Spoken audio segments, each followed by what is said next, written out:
Graça e paz, discípulo, tudo bem? Seja muito bem-vindo a mais uma escola sabatina da Cia da Vila. Eu estou muito contente de poder compartilhar com você hoje sobre um tema tão especial, a lição de número 4, a salvação e o tempo do fim.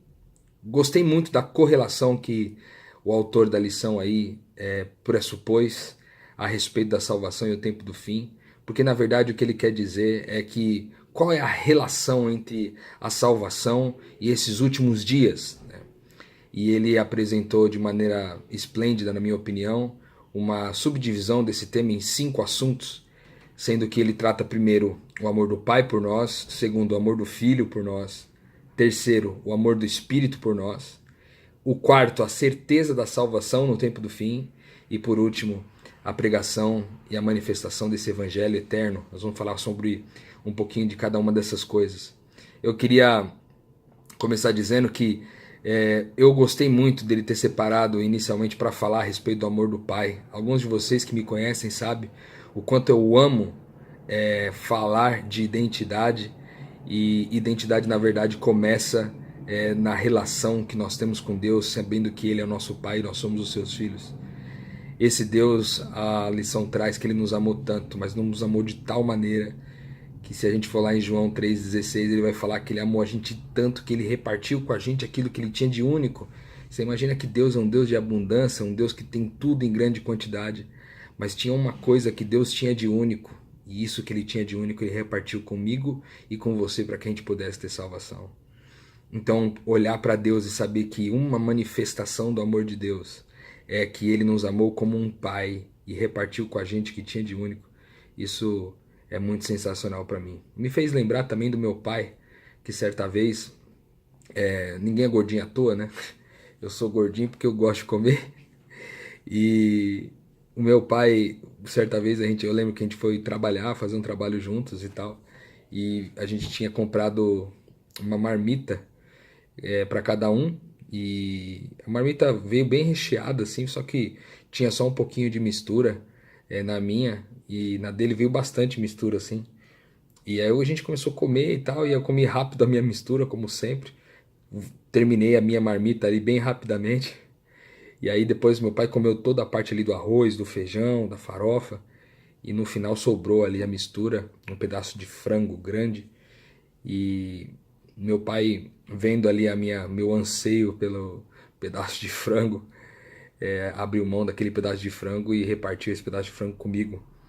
Na verdade, dando ele inteiramente para mim. E eu comi loucamente, né? Como todo bom gordinho.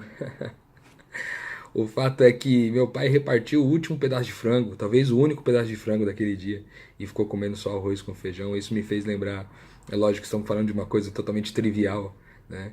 E uma coisa tem sem alguma importância, mas para mim, como uma criança, foi importante ver meu pai sacrificando seu único pedaço de frango para me beneficiar.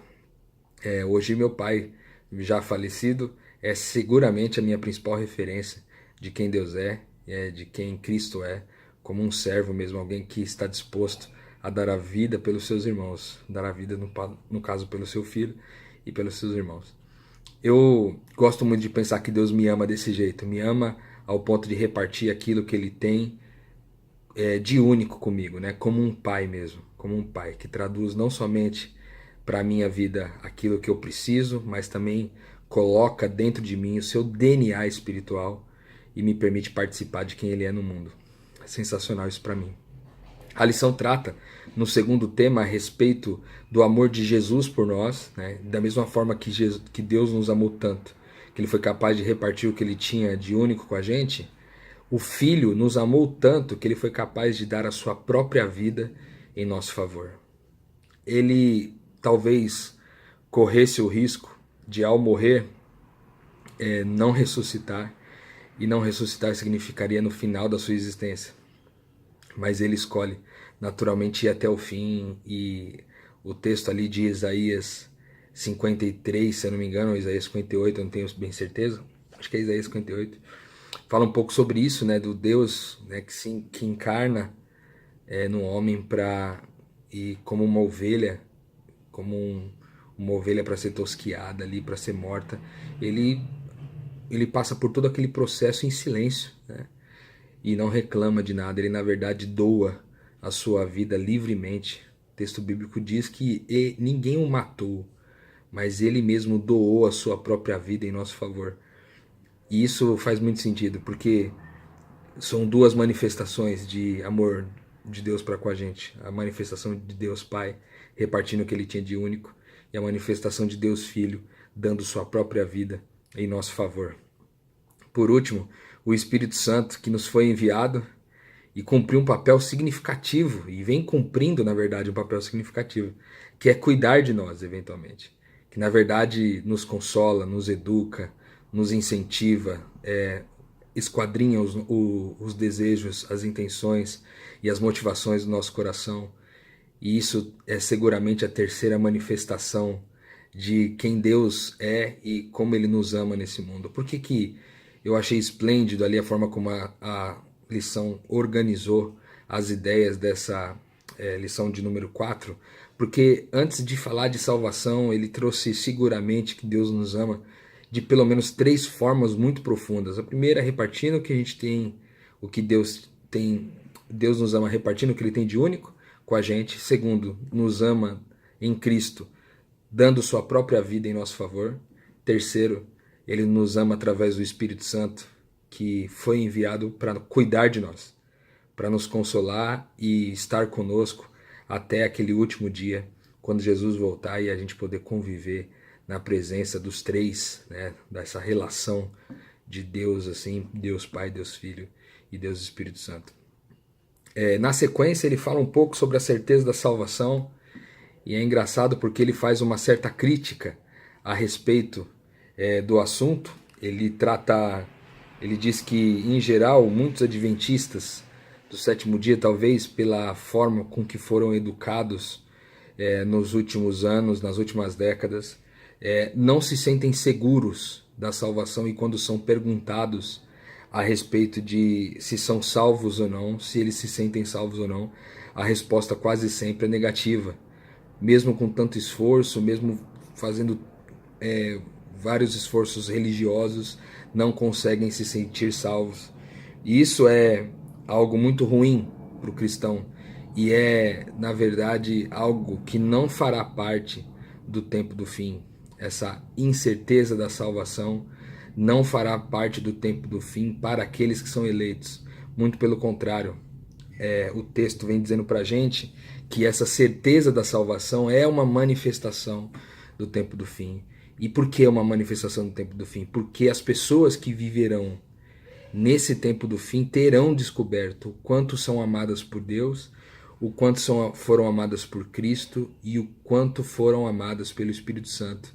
E isso dará a elas a certeza da salvação, de tal forma que essa compreensão de que não são apenas seres humanos vivendo uma experiência espiritual, mas seres espirituais vivendo uma experiência humana, vai fazer com que eles não duvidem de que estão salvos. É lógico, essa certeza da salvação só pode ser produzida num coração arrependido. Na verdade, o arrependimento vem na certeza de quando a gente foi perdoado.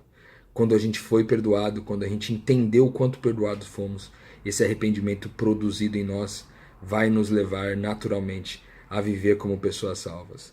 Isso me dá muita alegria, porque pensar que é uma característica do tempo do fim, a certeza da salvação, me leva a crer que nós estamos vivendo o tempo do fim. Eu tenho muitos amigos, muitas pessoas que têm caminhado com a gente, que ao descobrir a graça de Deus, têm tido certamente essa convicção de que serão salvos, independente de qualquer circunstância. Isso eu tenho visto em vários lugares do nosso país, em vários lugares do mundo, pessoas que a gente mantém contato até hoje, que são evangelistas em todos esses lugares, e eles têm compartilhado com a gente o quanto o amor de Deus tem sido produtivo em todo esse tempo aí. Por último, ele cita um texto de Apocalipse 14, no final ali da lição 14, versículos 6 e 7, que a Bíblia trata da questão do evangelho eterno. Diz que quando esse evangelho eterno for pregado, né, a toda a tribo, raça, língua e nação, todo mundo, então virá o fim. Que evangelho eterno é esse? Qual é o evangelho eterno? Significa que talvez a gente tenha se confundido no meio do caminho e pregado algum tipo de evangelho que não é o evangelho eterno, porque o evangelho eterno seria pregado verdadeiramente no tempo do fim, e na minha convicção esse evangelho eterno é o derramamento profundo da graça de Deus, de tal forma que a gente pudesse aumentar significativamente a nossa convicção de que somos salvos e então poder viver dia após dia como pessoas salvas, vivendo para salvar outras pessoas. Eu acho que nós estamos vivendo esse tempo. Eu acho que nós estamos vivendo o tempo do fim justamente por essas características. Eu creio que Deus me amou ao ponto de repartir o que Ele tinha de único comigo. Eu creio que Deus me amou em Cristo, sendo capaz de dar a sua própria vida por mim. Eu creio que o Espírito Santo me ama tanto que tem cuidado de mim todos os meus dias, esquadrinhado os detalhes do meu coração e me fazendo lembrar das coisas que o Mestre nos ensinou. E por último, eu com essa certeza da salvação agora posso pregar esse evangelho eterno, que é o evangelho que não tem fim, esse evangelho verdadeiro, que Deus nos amou tanto, que não há nada que a gente possa fazer para que Ele nos ame menos, não há nada que Ele possa fazer, ou que nós possamos fazer para que Ele nos ame mais. Ou seja, Deus nos ama incondicionalmente. E é essa certeza desse amor que nos leva até a certeza da salvação. E é essa certeza da salvação que nos leva a pregar esse evangelho eterno. Eu te convido hoje a experimentar esse amor. Eu te convido hoje a conhecer um pouquinho mais de quem Deus é, para conhecer um pouquinho mais de quem você é, para que você experimente, como muitas pessoas em todo o mundo, esse evangelho eterno da salvação. Eu tenho certeza que você não vai ficar calado, que você vai passar os seus próximos dias dedicado, os próximos anos da sua vida, os últimos anos da sua vida, dedicado em pregar esse evangelho. Porque se ele for o evangelho eterno, você não vai conseguir ficar parado. Essa é a minha reflexão para você, e minha oração é para que a paz de Deus seja sobre você nesse momento que você está assistindo esse vídeo, que você se sinta salvo, que você não duvide da sua salvação e que, com base nessa certeza, você viva agora para salvar outras pessoas. Que Deus te abençoe, que a paz de Deus seja sobre você e sobre sua família. Tudo de bom para você.